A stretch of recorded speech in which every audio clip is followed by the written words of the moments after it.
우리가 성경을 계속 읽었었는데 오늘 요 주간에는 특별히 이제 예수님의 십자가상의 칠언을 살펴보려고 합니다. 예수님은 여러 번의 재판을 받으셨고요. 그런데 그 재판의 모든 과정에 이사야서 53장의 7절처럼 마치 도살장으로 끌려가는 어린 양처럼 아무 말씀도 하지 않고 그저 자기에게 불이한 여러 가지 증인들이 나오는데도 불구하고 그저 가만히 침묵하시면서 그 길을 지켜만 보셨습니다. 그렇지만 이제 십자가에 달리신 시간들, 오전 9시에 십자가에 박혀서 돌아가신 시간이 오후 6시. 그러니까 어떻게 보면 십자가상에 달려서 고난당했던 시간이 6시간인데 그 6시간 동안에 예수님께서는 꼭 필요한 말씀을 7가지로 하고 있습니다. 그래서 이 내용들을 우리가 가상 7언이다라고 말을 하는데요. 이 고난 주간을 통과하면서 새벽에 5개를 그리고 수요일과 금요일에 각각 한 가지씩 해서 모두 7가지를 살펴봅니다. 오늘은 그 중에서 첫 번째인 누가복음에만 기록되어 있는 말씀입니다. 여러분이 읽은 대로 저들을 사하여 주옵소서 하시는 예수님의 음성을 여러분이 들으시고 주님의 그 은혜에 그 용서의 은혜에 큰 감동이 있는 그런 하루를 통과하는 여러분이 되기를 주의 이름으로 축원합니다. 그래서 오늘 드리는 말씀 첫 말씀은 저희를 사하여 주옵소서. 세 가지로 볼 건데요. 첫 번째는 원수에게 베푸시는 큰 용서의 말씀입니다. 자, 예수님이 이제 십자가에 달리셔서 말할 수 없는 고통이 있죠. 그런데 그 눈에 가장 먼저 들어온 것이 무엇이었을까? 한번 예수님이 다른 사람보다 상당히 높은 위치에 지금 올라가 있습니다. 그 장대가 이제 지면에서 최소한 한 1m 이상 떨어져 위에 올라가기 때문에 다른 사람들보다 머리 한참 위에서 내려다 보고 있는 시간이죠. 그 고통 중에도 눈을 들어 보셨을 때 예수님의 눈에 들어온 게 무엇이 있었을까? 일단은 당신의 손목을 꿰뚫고 들어가 있는 못도 보였을 거고요. 또 예수님의 그 살을 갈갈이 찢어 놓았던 채찍도 옆에 던져져 있는 것을 보았을 겁니다. 어제까지 따르면서 호산나 호산나 했던 사람들, 그러나 십자가에 못 박게 하소서 했던 그 배신자들의 모습도 아마 보이셨을 겁니다. 그러나 지금 말씀드린 것처럼 예수님의 마음에 가장 먼저 눈에 들어왔던 모습, 가장 마음속에 보고 싶은 지금 모습은 바로 죄인들입니다. 그래서 본문에 아버지여 저들을 사하여 주옵소서라고 하는 말씀이 가장 먼저 나오게 됩니다. 여기 사하여 주옵소서라고 하는 단어는요, 이게 단지 사람과 사람 사이에서 내가 저 사람 용서합니다 이런 뜻이 아닙니다. 사실은 심판자이신 하나님이 인간의 죄 사이에서 행하시는 용서의 하나님과 용서의 사람 사이에서의 용서의 이야기가 바로 사하여 주옵소서. 그러면 예수님이 용서를 바라는 저들을 사하여 주옵소서 했는데 그 저들은 누구냐라는 것을 또 한번 생각해 봐야 되겠죠. 1차적으로는 누구겠습니까? 예수님이 지금 죽어가고 있는데 그 죽음의 그 자리에 놓이게 한 군병들이 1차적이겠죠. 그죠? 그런데 그 군병들이 자기 멋대로 한 게 아니죠. 그런 모든 이제 십자가에 못 박도록 모든 것들을 알선하고 또 꾸몄던 유대의 종교 지도자들이 또한 저들에 들어갑니다. 뿐만 아니라 불의한 판결을 내렸던 빌라도도 아마 그 자리에는 없었겠지만 저들에 들어갔을 겁니다. 뿐만 아니라 그 옆에서 참을 수 없는 모욕을 다 쏟아내고 있는 예수님을 따라서 왔었던 이 많은 무리들도 그 안에 들어갈 겁니다. 그리고 또 한 무리가 있는데 바로 그 자리에 있었다면 함께 조롱하고 침뱉었을 우리도 그 안에 포함되어 있습니다. 주님이 이 세상에 오신 목적, 바로 죄인들을 불러서 회개시키기 위함이었죠. 우리의 죄를 알고 그리고 우리의 죄를 회개해서 우리의 죄를 해결해 주시기 위해서 이 땅에 오신 겁니다. 그런데 그 주님이 오셔서 얼마나 많은 사랑을 베푸셨는가. 많은 교훈으로, 많은 능력으로 사람들에게 가르치시고 그리고 모든 문제들을 해결해 주시는 이런 정말 놀라운 일들을 행하셨는데, 그런데 주님은 우리와 똑같은 인성을 가지고 있었기 때문에 그럼에도 불구하고 배반하는 그 백성들을 보셨을 때 얼마나 안타깝고 속상하고 슬프고 화가 나고 이러한 복합적인 감정을 느끼셨을까. 그럼에도 불구하고 당신의 그 위대한 사랑을 거두지 않고 정말 하늘 아버지께 부탁하여서 그 은총이 끊어지지 않게, 아버지 저희를 사하여 주옵소서. 이 말씀은 사실은 정말 얼마나 큰 사랑의 용서를 우리에게 손을 내밀고 계시는가, 이것을 보여주는 대목입니다. 그러므로 여러분, 오늘도 우리는 우리를 향해 간구하시는 이것이 바로 중보지요. 제가 가끔 이제 중보라는 단어를 함부로 쓰면 안 됩니다. 중보는 그 정도가 아닙니다. 우리가 누구를 위해서 대신 기도해주고 저 사람 안타까운데 하나님 어떻게 좀 해주세요, 이런 따위는 중보가 될 수가 없습니다. 제가 심지어 따위라고 표현할 수 있는 것은 주님이 하신 기도는 그 능력과 효과가 다르다는 거예요. 우리가 하는 정도의 기도가 아니라는 것이죠. 중보는 오직 주님만이 하실 수 있습니다. 하나님과 우리 사이에서 정말 그 손에 못을 박아서 그 생명을 끊어버리고 있는 그 십자가 위에서조차도 우리를 위해서 기도하시는 주님, 그 내용은 아버지여 저들을 사하여 주옵소서.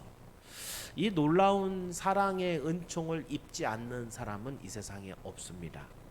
그런데 정말 그것이 효과적으로 나타나는 사람은 많지 않습니다.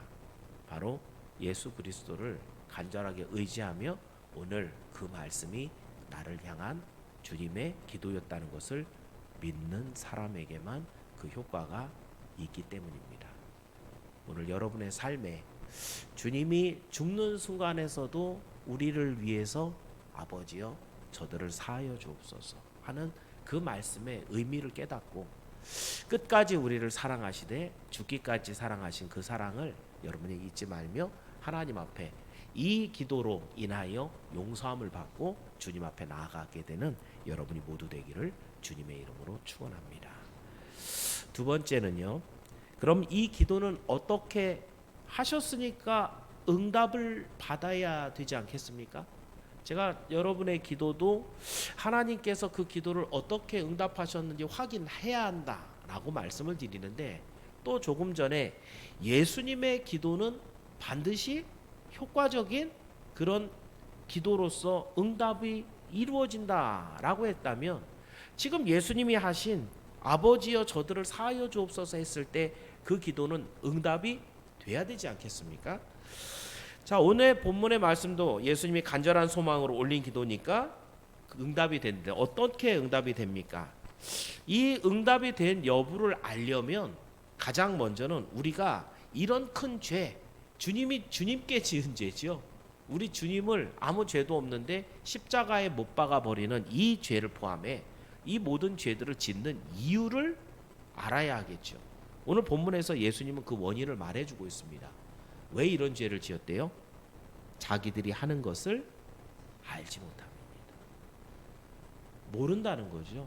자기가 죄를 짓는 사실도 모르고 짓고 나서도 그게 죄였다는 것도 모르고 앞으로 이 죄로 인하여 어떤 형벌과 사망이 기다리고 있는 것도 모른다는 것이죠. 그래서 이 모든 인생들이 수많은 범죄들이 우리가 영적으로 무지해서 범하는 죄인 것을 모른다. 우리 주님 아시기 때문에 이것을 알려주는 것에서부터 우리의 죄사함은 시작이 됩니다.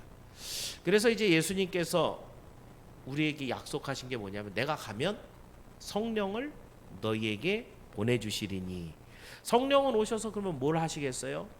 우리의 죄를 깨닫게 하고 우리의 죄를 대변하게 하고 주님의 말씀이 기억나게 하고 그 주님의 말씀 앞에 우리를 무릎 꿇게 해서 주여 우리 죄를 용서하옵소서 기도하게 하심으로 우리의 죄를 사함받게 하신다는 거죠.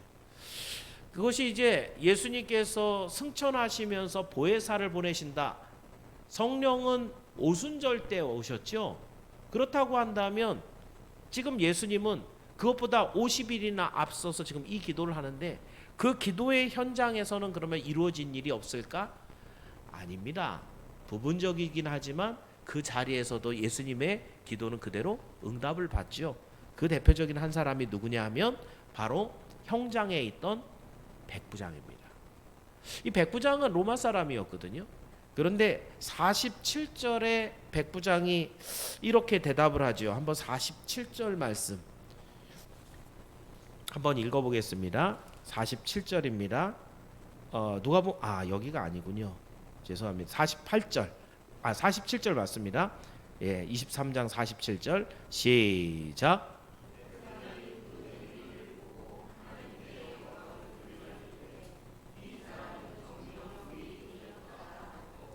여러분 이것이 과연 백부장의 입에서 나올 수 있는 얘기일까? 그 모습은 밤새 채찍에 맞고 잠자지 못하고 채찍을 2번 맞았으니까요. 피투성이가 돼 있는 죄인의 모습들, 사람들에 의해서 조롱당하고 침뱉음을 당하고 모든 사람의 외면을 당하고 있는 모습, 그 모습에서 어떤 귀한 것이 있어서 이 백부장은 저 사람은 의인인데 라고 할 수 있습니까? 사실은 그 겉모양을 가지고선 아무것도 알 수가 없죠. 그런데 예수님이 이제 그 십자가에 달리시면서까지도 아무도 미워하지 않고 아무도 정죄하지 않고 그 내뱉는 말 자체도 아버지여 저들을 용서하여 주옵소서라고 하는 이 말을 들었을 때 아마도 이 백부장은 그 예수님의 말씀과 모든 행동이 가슴을 치고 들어왔을 겁니다. 그랬을 때 하나님께 영광을 올렸다. 백부장이 하나님 믿는 사람은 아니잖아요. 그죠? 그런데 만약에 정말 하나님이 계시다면 저분이 하나님의 아들일 것이다. 하나님 저분의 저 죽음, 의로운 죽음을 당신께서 영광으로 받아 주옵소서 하면서 이 사람이 의인이었다라고 회개하고 구원을 받습니다. 여러분 그렇다고 한다면 제가 가끔 여러분에게 말씀하죠. 어떻게 은혜를 받습니까? 사실은 여러분의 은혜 받는 것은 여러분의 죄가 발견되는 것에서부터 시작됩니다. 죄가 발견이 되면은 창피하고 미안하고 속상하고 내 자신이 싫어지고 나 자신에 대한 이런 자존감이 떨어지게 되는 여러 가지 일들이 있지만 사실은 그 시점이 바로 예수님을 만나는 그 포인트 지점이거든요. 오늘도 예수님이 나에게 필요한 이유는 내가 죄인이기 때문입니다. 나에게 복 주시기 위해서 예수님이 계신 것이 아니라 내 죄를 용서해 주시고 다시 나를 회복시켜 주시기 위해서 예수님이 내게 필요한 것이죠. 그렇다고 한다면 오늘도 예수님과 함께 동행하는 삶, 죄를 짓는 그 자리에만 오시는 건 아니고요. 항상 여러분과 함께 동행하시지만 여러분이 회개하는 바로 그 지점부터 예수님이 오셔서 손을 잡고 걷기 시작하신다. 그렇다면 오늘도 여러분이 이 새벽에 하나님의 은혜를 누릴 때 가장 먼저 일어나는 일은 바로 여러분의 죄에 대한 대면입니다. 이 죄를 하나님 앞에 고하고 하나님 내가 이런 죄를 짓고 오늘도 주님과 멀리 떨어져 버린 그런 삶을 살아가고 있는데 주님 용서하여 주옵소서. 그 순간에 여러분은 뭐 하는 거예요? 지금 예수님이 가장 처음 말씀하신 아버지여 저 사람들을 용서하옵소서 사하여 주옵소서의 그 기도에 지금 여러분이 응답되고 있는 거죠. 이 기도를 예수님께서 하심으로 말미암아 그 이후에 살아가는 모든 인생들이 자기가 무슨 죄를 짓는지 알지 못합니다 라고 하는 그 말씀에 응답으로 성령을 보내서 깨닫게 하고 자기를 하나님 앞에 세워서 내 죄를 용서해 달라는 그런 말을 나갈 때 그때 드디어 우리는 예수님의 그 사함 십자가 사함의 은총을 누리게 된다라는 것입니다. 이것을 여러분 기억하면서 오늘도 주님의 기도에 응답된 자로 영적 무지에서 벗어난 자로 구원을 받을 자로 하나님 앞에 세워져 주와 함께 동행하게 되는 여러분의 걸음이 되길 주의 이름으로 축원합니다. 마지막으로 한 가지만 더 볼 것은요. 주님의 기도는 장차 순교 사상의 기초가 됩니다. 자, 예수님이 여러 가지 내용들 가르친 교훈들 중에서는 마태복음 5장 44절에 산상수훈이죠. 거기에 너희 원수를 사랑하며 너희를 박해하는 자를 위하여 기도하라. 구약 성경에서는 원수가 네 왼뺨을 차면 너도 왼뺨을 쳐라. 이를 부러뜨리면 이를 부러뜨려라 라고 돼 있는데 산상수훈에서는 이 범위가 어마어마하게 확 늘어나 버립니다. 오리를 가고자 하면 심리를 가지고 겉옷을 달라고 하면 속옷까지 주고 그리고 너희 원수를 사랑하는데 너희를 박해하는 자를 위해서 심지어 기도해라 라고 말씀하시니 듣는 사람들이 이야 이 말씀은 보통 사람들하고 얘기가 다르다. 이 세상의 권세자들이 지금까지 유대의 지도자들이 했던 얘기랑 차원이 다르다. 그렇죠. 지금까지는 아무도 이런 수준 높은 윤리를 강조하는 이런 말씀을 하신 적이 없거든요.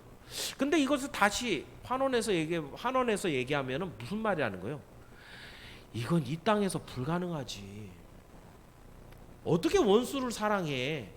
그 사람을 위해서 어떻게 기도해? 이거는 이상적이긴 하지만 공허해. 아주 비현실적이야. 그렇기 때문에 놀라워했다라는 그 의미가 되는 것이에요. 그런데 예수님의 말씀은 단 한 가지도 이론적이지 않고 모두가 다 실제적이고 현재적입니다. 오늘 이 말씀이 그렇죠. 오늘 본문에 아버지여 저들을 사하여 주옵소서. 이 말씀은 원수를 사랑하라는 당신의 말씀을 그대로 실천하는 거예요. 그들을 위해서 기도하라. 그 기도를 직접 당신이 말씀만 하시는 것이 아니라 너희도 이렇게 해야 돼. 너희도 할 수 있어. 라는 것을 보여주시는 그런 말씀이에요. 그러면은 이러한 말씀들이 그거는 예수님이니까 했죠. 우리는 못 따라가요. 라고 한다면 예수님이 뭐하러 이런 말씀을 하시겠어요? 근데 이후에 어떤 사람들에게 이 말씀이 전달됩니까? 바로 순교하는 복음 전도자들에게 가장 대표적으로 보이죠. 여러분이 가장 잘 알고 있는 예로서는 사도행전 7장 60절에 스데반의 죽음에 서 있죠. 스데반이 죽을 때 그 모습은 정말 예수님의 마지막 모습과 너무너무 똑같습니다. 그 마지막 대사가 이렇죠. 주여 이 죄를 그들에게 돌리지 마옵소서. 저들은 자기가 무슨 짓을 하는지 알지 못합니다. 그러니까 저들의 죄를 사하여 주옵소서. 예수님 말씀하신 것처럼 이 스데반도 주여 그 죄를 그들에게 돌리지 마옵소서. 이러면서 그 예수님이 원수를 위해서 사랑해서 기도했던 모습을 그대로 닮아가고 있는 모습입니다. 그렇다면 이 말씀은 오늘 우리에게 어떻게 다가옵니까? 우리는 예수님이 원수인 우리를 향해서 하나님 저들이 알지 못하니까 사하여 주옵소서. 이 기도의 은총만 받아 누리고 내 죄를 용서받는 이 일에만 사용되는 그런 말씀이 아니라는 거죠. 오늘 우리는 어떻게 해야 되는 거예요? 예수님이 이런 말씀을 한 것처럼 우리도 원수를 사랑해야 된다. 그 사랑하는 것을 할 수 있다. 그걸 해야 예수님의 증인이 된다. 라는 것을 말씀해 주는 것입니다. 인생을 살아가다 보면 감정이 상하고 용서하지 못할 만한 사람들이 한둘은 꼭 있게 마련입니다. 오늘도 여러 가지 합리적인 이유를 대어서 이 사람은 도무지 내가 용서할 수가 없지. 누가 봐도 내가 이런 화를 내고 미워한다고 하더라도 누구도 나에게 돌을 던질 수 없어 라고 하는 그런 이유를 충분히 갖고 있다 하더라도 예수님의 말씀은 이걸 훌쩍 뛰어넘어 버립니다. 누가 예수님보다 더 억울한 죽음을 당해봤습니까? 누가 예수님보다 더 남에게 이런 굴욕적인 그런 수치를 당해봤습니까? 그런데 예수님은 그 마지막 순간에 당신을 이렇게 죽음으로 내몬 사람들을 다 용서하며 아버지여 저들을 사하여 주옵소서. 이 기도를 통해 품어주고 계시다. 기독교가 사랑의 종교이다라는 것은 결론이 여기서 나는 겁니다. 오늘 우리의 모든 삶이 원수의 삶이었는데 하나님과 그 예수님의 십자가 보혈의 은총으로 인하여 하나님과 다시 하나가 되고 심지어는 자녀가 되고 그 하나님의 상에서 같이 먹으며 하나님과 함께 왕노릇할 정말 구원받은 하나님의 백성이 된다고 한다면 우리는 그 증거를 갖고 있는 사람이 되어야 합니다. 그것은 바로 우리도 예수님처럼 사랑하는 사람이 되어야 된다라는 것이죠. 여러분에게 주어진 이 큰 구원과 회복의 역사는 이제 여러분에게는 다시 한번 결단과 용기의 요구를 하고 있는 것입니다.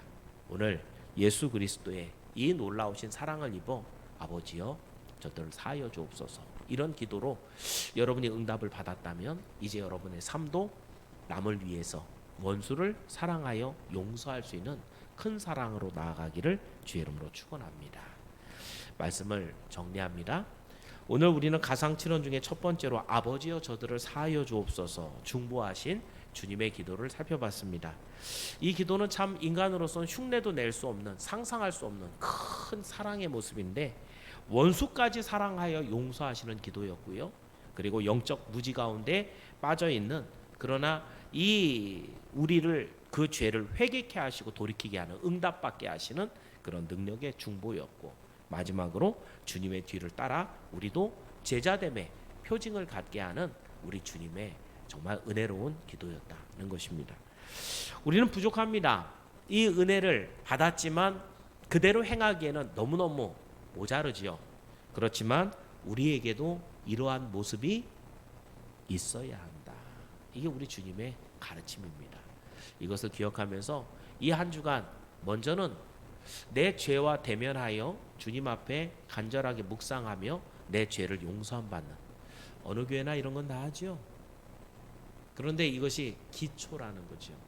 내 죄를 고난주간에 발견해서 회개하지 못한 사람이다라고 한다면 이 사람은 아직 그 신앙의 첫걸음을 띄고 있는 중일지도 모릅니다.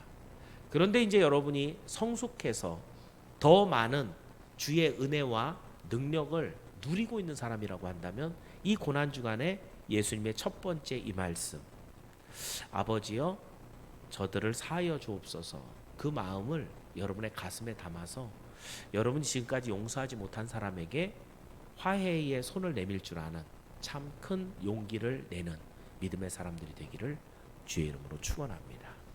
기도하겠습니다. 오늘 기도하실 때에